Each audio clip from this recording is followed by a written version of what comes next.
joined by Chris Clark, Corbin Lingenfelter, and Adam Ross. We thank you for tuning in to part of this or all of this in this podcast. Gentlemen, question number 2, and this is going to go to you first, Corbin, then to Adam, and then to Chris.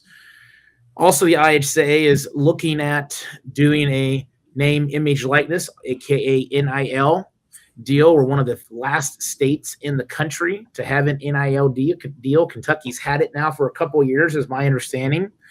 And I think it'll be framed very different than what you would see at the college level. But is this Pandora's box in the high school level, or do you see a benefit in some way that I cannot foresee by having NIL? Your take on it. Well, I see good and bad with it. I will be honest, I am a complete opponent of NIL at any level of college or high school athletics, mainly because we don't know how to do it.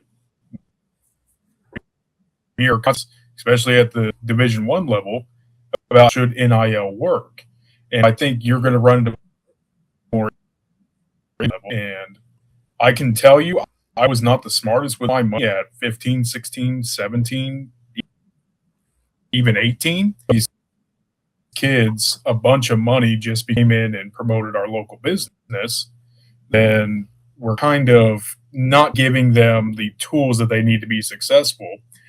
And the other thing is you're taking the student out of student athlete when you talk students for their athletic abilities. They become athletes that are also students, which I completely do not agree with. Adam?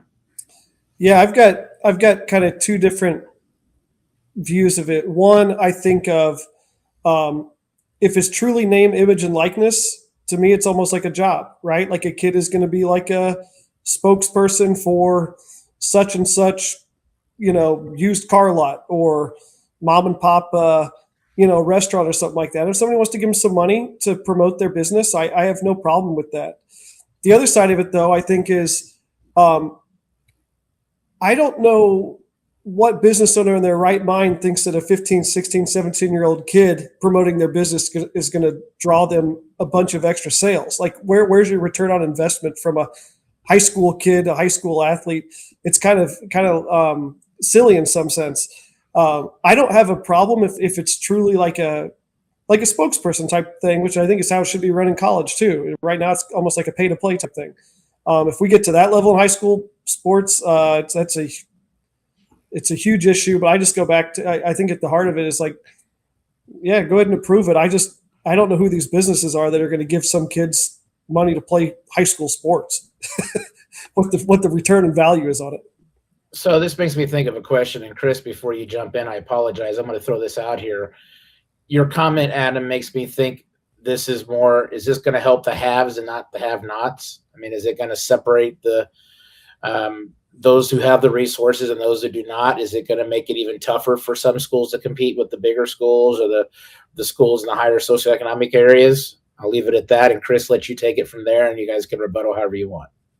Well, I think that's proven true in Division I athletics, right? The 5 major conferences are able to essentially buy talent that they miss on the recruiting trail. I mean, that's what we've seen in Division I basketball and football to some level, that once they see a player's productive at a different level, they can throw money at them and have them come in. And I think that's what Corbin's trying to say, that he doesn't want to have happen at high school level. And I would agree with him. I've always been a proponent that players should be able to make money on themselves because everyone else is making money. I think it's, to me, looking at like an Olympic athlete, someone that plays a niche sport, right? Somebody that plays, like we see it with like judo athletes, right? Or somebody that you don't think about this sport, but every 4 years and they have one chance to make money. And just because they had a college scholarship, they weren't allowed to for the longest time, and they weren't able to capitalize on their success. Yet every single other business that had bought a commercial could use them in their commercials. And so on a college level, to me, it had always made sense. High school gets a little sticky. Like we talked about, you're having 14, 15, it could be as young as 14. You have a freshman that's a phenom, right? That everybody wants to have, but their parents are going to have to be involved in that on some level, or have someone they trust to be involved in. And we've also seen the IHSAA have really difficult decisions to make over the years with transfers, just from players going from one school to another that were not supposed to be athletic reasons, right? Or they would have to sit out for a year. And that's obviously kind of been overridden by some of the cases we've had in the last few years. But now if we come to, like Adam said, pay to play, then you start to, you're going to see some of the things that have happened in the collegiate level start to happen at the high school level. And as long as the IHSAAs want to be education-based athletics, you just can't